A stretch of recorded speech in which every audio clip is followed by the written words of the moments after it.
Greater Noida के सिरसा गांव में 21 अगस्त को निक्की नाम की एक विवाहिता महिला की दहेज के लिए जलाकर हत्या कर दी गई। दरअसल निक्की की शादी दिसंबर 2016 में हुई थी।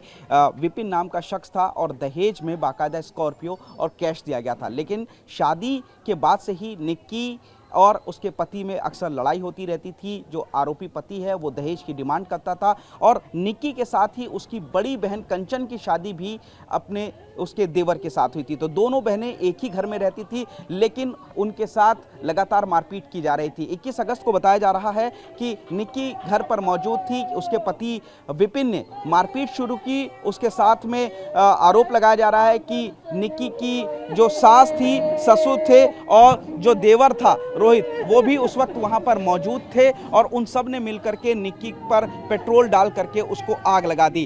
कंचन जो कि बड़ी बहन थी निक्की की, वो वहीं पर मौजूद थी। उसने बचाने की बहुत कोशिश की और उस पूरी घटना का वीडियो भी बनाया। जो निक्की का बेटा था वो भी 6 साल का वहां पर मौजूद था, उसने भी तमाम गवाही दी है। पुलिस ने इस पूरे मामले में आरोपी पति विपिन को गिरफ्तार किया गया है। लेकिन इस पूरे मामले में पूरे गांव में, परिवार में गुस्सा है। उनका कहना है कि बाकी के जो 3 आरोपी हैं उनको भी जल्द से जल्द गिरफ्तार किया जा सके। आप देखेंगे कि इस वक्त जो रूपवास गांव है जहां पर निक्की का घर है, वहां पर पूरे गांव के लोग इस वक्त बैठे हुए हैं और महिलाएं इस वक्त यहां पर जार जार रो रही हैं। सभी के आंखों में सिर्फ और सिर्फ आंसू है, गुस्सा है और कहीं ना कहीं इंसाफ की मांग ये लोग कर। आप देखेंगे कि किस तरीके से यहां पर इस गांव में गम पसरा हुआ है कि असमय यहां गांव की बेटी निक्की को दहेज के लिए जलाकर उसके पति और उसके ससुराल वालों ने हत्या कर दी बुरी तरीके से।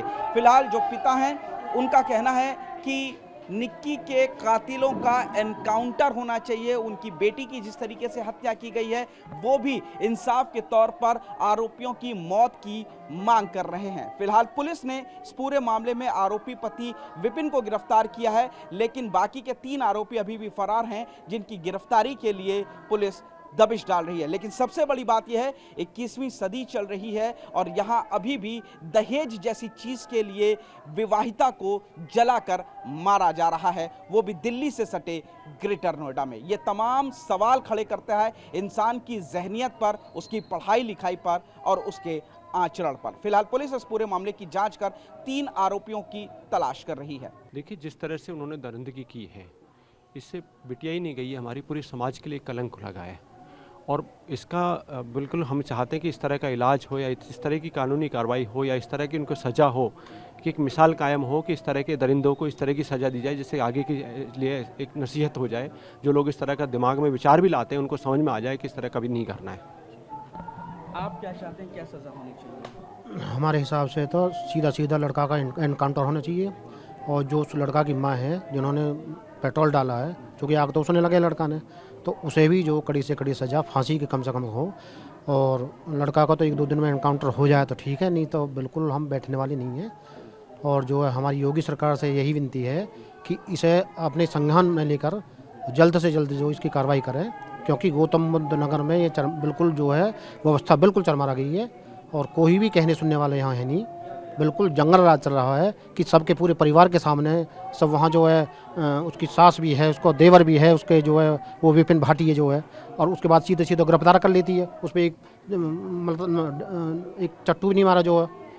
तो हमारा तो यही है उसका सीधा सीधा इनकाउंटर हो।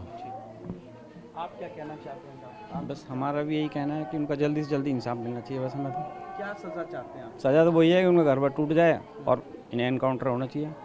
बैठा के क्या करना है, और अरेस्ट करो। पुलिस बोले चाहे तो 1 मिनट में पकड़ लाती है, विदेश हो तो आदमी आधा यहाँ से नहीं पकड़ पाएंगे उनको। बोला ऐसे होता है कभी? अगर पुलिस प्रशासन चाहे, जो देश विदेश में बंदा बैठा है वो तो आ जाएगा, यहाँ का बंदा उसको नहीं ढूंढ पाएंगे वो लोग।